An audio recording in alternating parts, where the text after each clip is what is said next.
कोकिला का बेटा चंदन शहर की लड़की आलिया से शादी करके गांव आता है। पहले तो कोकिला और चंदन के पिता मनोहर आलिया को अपनाने से इनकार करते हैं, लेकिन बाद में अपने बेटे की खुशी के लिए उन्हें उसे अपनाना ही पड़ता है।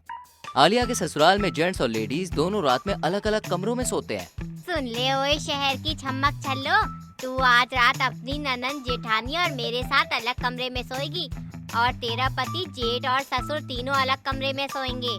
क्या ये ससुराल है या जेल? माँ जी, अगर आप मुझे और मेरे चंदन बेबी पर इतना जुल्म करोगी तो आपका वंश कैसे बढ़ेगा? ओए निगोड़ी निकम्मी नासपीटी, तेरा मुंह काला। अरे तू और चंदन दोनों अगले महीने हनीमून पर चले जाना, लेकिन हमारे यहाँ मर्द और औरत कभी एक साथ नहीं सोते। चल अब अपनी जेठानी के साथ काम पर लग। आलिया अपनी जेठानी और नंद के साथ काम पर लग जाती है। को चंदन और आलिया अलग अलग कमरे में सोते हैं और सुहागरात के लिए बहुत तड़पते हैं। अगले दिन वो दोनों एक दूसरे को आंगन में मिलते हैं। चंदन बेबी, ये सब क्या नौटंकी लगा रखी है तुम्हारे परिवार वालों ने? परिवार नहीं, चिड़ियाघर है ये।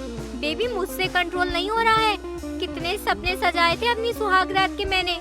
आई एम सॉरी बेबी, लेकिन मैंने ये सब सोचा भी नहीं था। अरे मुझे तो तुमसे ज्यादा एक्साइटमेंट थी। कैसे करेंगे, क्या करेंगे, सब कुछ प्लान किया था मैंने। अरे एकदम हॉट अंदाज में सुहागरात मनानी थी, लेकिन सब चौपट हो गया। आलिया और चंदन एक हफ्ते तक यूं ही सुहागरात के लिए तड़पते रहते हैं। फिर एक रात वो दोनों सबके सोने के बाद चुपके से गांव में कोई होटल या रहने की जगह ढूंढने निकल पड़ते हैं, ताकि वहां जाकर वो दोनों अपने जिस्म की प्यास बुझा पाएं। लेकिन उन्हें कहीं भी कोई जगह नहीं मिलती।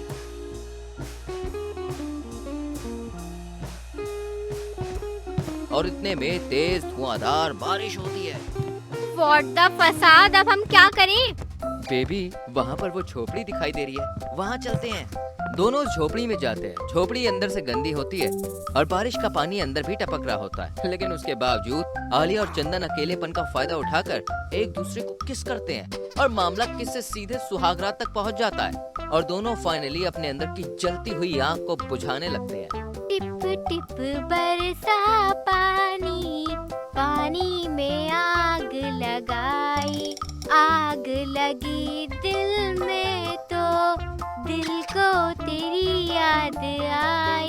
तेरी याद आई तो जल उठा मेरा भीगा बदन। अब तू ही बता ओ सजन, मैं क्या करूं? अरे मोहब्बत बरसा देना तू, सावन आया है। तेरे और मेरे मिलने का मौसम आया है।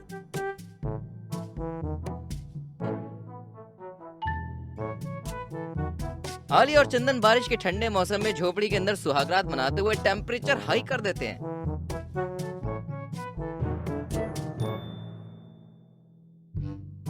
और वो चिल्लाकर चंदन को लात मार के दूर उड़ा देती है। लेकिन तभी अचानक से वहाँ पर आलिया के पैर में मेंढक आ जाता है।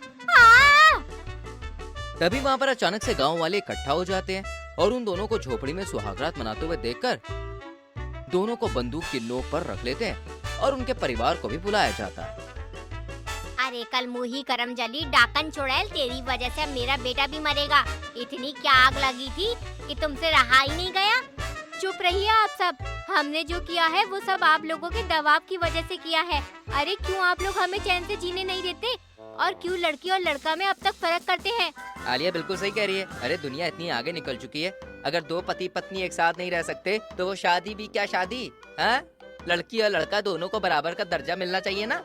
हमने जानबूझकर कुछ नहीं किया, मजबूर होकर किया। हम लड़कियां कहती नहीं है, इसका मतलब ये नहीं है कि हमें दुख नहीं होता। आलिया और चंदन की बातें सुनकर सबको शर्मिंदगी महसूस होती है और गांव वालों की सोच बदल जाती है, जिसके बाद कोकिला और मनोहर सुधर जाते हैं और गांव के सभी पति पत्नियों को अलग अलग कमरे दिए जाते हैं।